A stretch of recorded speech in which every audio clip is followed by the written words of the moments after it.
Hey guys, Steve here. Thought it'd be time for an update on my in-scale Baltimore and Ohio track. I've done a few things since my last update. Basically, I've got the track plan down pretty much the way I'm hoping it's going to stay. Been doing a lot of revisions just on corners and so forth. Now I know a lot of you are asking me questions about why you're using Kato Unitrack as opposed to FlexTrack, which would be a whole lot easier.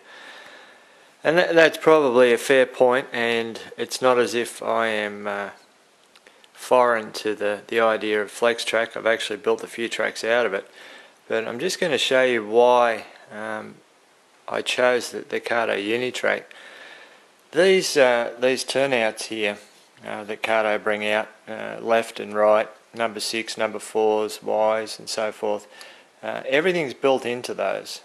So you don't have to worry about point motors, you don't have to worry about anything like that. And I found one of the biggest problems I had with my Pico FlexTrack was every time I had a turnout, I had to get under the table, drill my holes and set it up for my cobalt turnout motors, which it's not a big deal. It's a little bit frustrating, but it's not too hard. But the point is, if you've just got a flat track like this at the moment, and I wasn't having any elevations at all, then it probably wouldn't be too bad. But this track is going to have several elevations, and I've decided to build it not on an L girder type, but on a flat layout. And so therefore, putting in the turnout motors later on is going to be really tricky. And although it can be done, and I have done it on previous layouts, if you have to get into them for maintenance, if they break down or seize up or whatever, it becomes very, very tricky trying to fix them. The other thing about that is that I found with the Pico turnouts, they constantly needed cleaning. It was a pain. I was cleaning them every single time I used my layout. These Kato ones, yeah, you don't have to do that.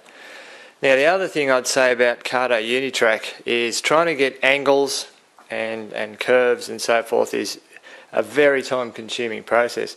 I'm just going to show you here, this is just some of the I guess spare track that I've got at the moment.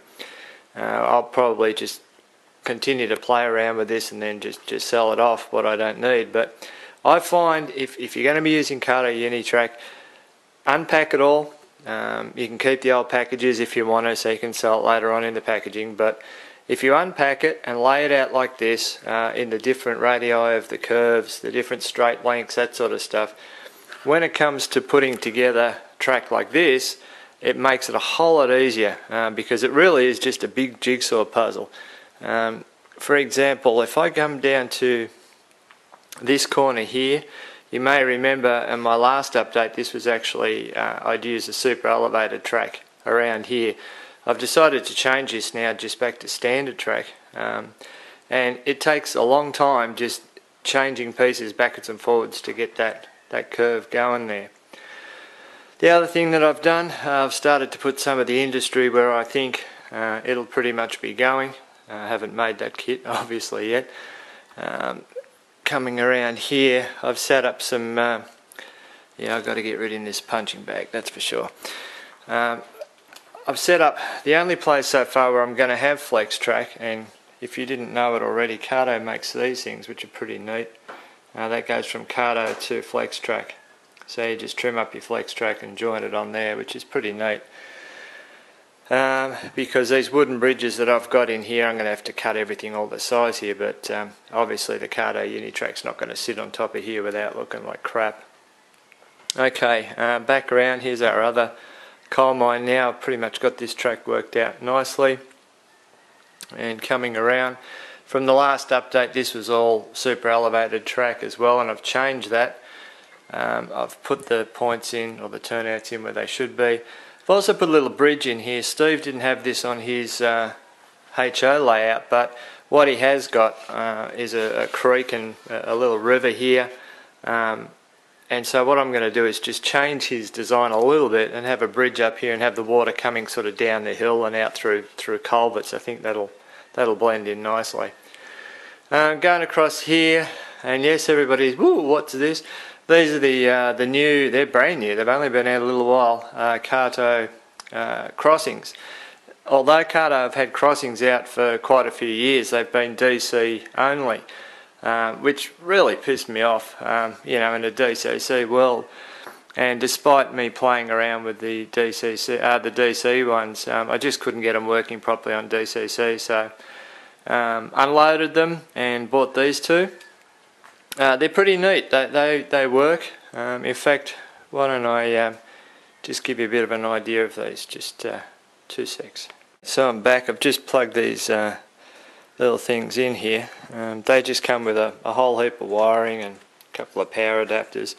It's all dead easy to rig up. Only took me 5 minutes. Basically, these little infrared tracks come with it here, and you hook up one of these wires to the underneath of this side, and then on the other side they've got another infrared piece just there. That's what happens when you get too close to them, and they wait for the train to go past. So if I just put my hand over this part, they should shut up. There you go.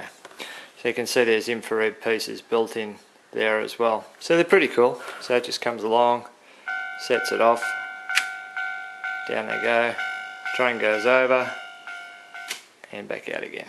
There you go. And I've got exactly the same setup for that side as well. So yeah, look, they do look a little bit plasticky crap, I'll give you that, but it won't take long just to weather them up and ballast them, and yeah, they'll come up okay. I just need to align. This is actually going to be a road going through there, and I want to have it on a curb, so I've probably got to move this crossing a little bit to the left so I can line them up a bit better.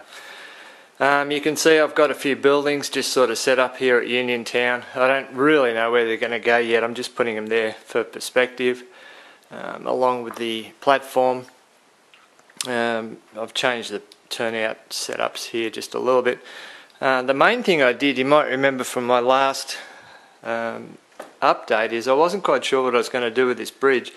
On Steve's layout he's got a big trellis going across here, but it occurred to me what I can do and probably make it look just as good is just have the water at this level and just a low-lying bridge across it rather than a monstrous stream. Once I put the backdrops in across here, you're not going to notice all that.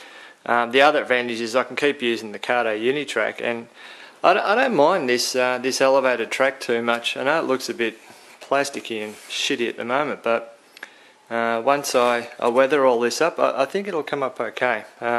Anyway, if it doesn't, I could always chuck it in the bin and put some flex track there. Anyway, so we come around here. This was the main part I've been working on all week. This is the yard and my turntable. This took a hell of a lot of working out, even though Steve's diagram was really clear. Trying to get it together with Unitrack was a bit of a challenge, but that's okay. Coming across onto the turntable, that's just sitting in there. That's not fixed in. I'm not quite sure where all that's going.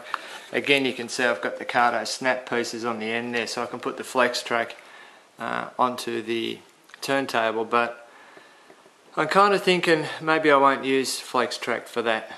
I've got a fair bit of Kato track left over, and if I just come up close to one of these pieces, what you can actually do, these rails will push out. So if I get a shorter piece of this, push the rail out, cut the ends off of the plastic, and then push the rails back in, they'll be overhanging by say ½ an inch, and that will be enough to put it on the edge of that turntable there without having to use flex track and the adapters. So I'll play around with that through the week.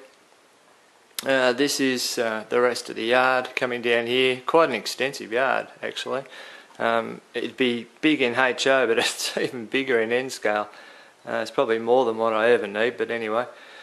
Just using a corner here. There's going to be a station going in there. This is a little Kato engine shed that I weathered up, and I don't mind it. It sort of looks okay on here. I might leave it, I might not. And then all the way down to the other end. So that's about it. Rest of things I'm going to do now is just keep checking these angles around corners and make some small little adjustments as I go. Once I'm pretty happy with the way that's setting up, then it's time to start putting some wiring on there and trying out a few trains. I've actually, you might have noticed, got my little Unitrack thing over here at the moment. I was playing around with a jet engine of all things. The other day we were just playing with that because I'm trying to work out how much of this staging I actually want to keep. This actually looks quite good on Steve's layout, but I think it looks a bit crap on mine. I'm trying to work out the actual functionality of this, so I don't know, I might change that as well. But anyway, that's it, and I'll catch you next time.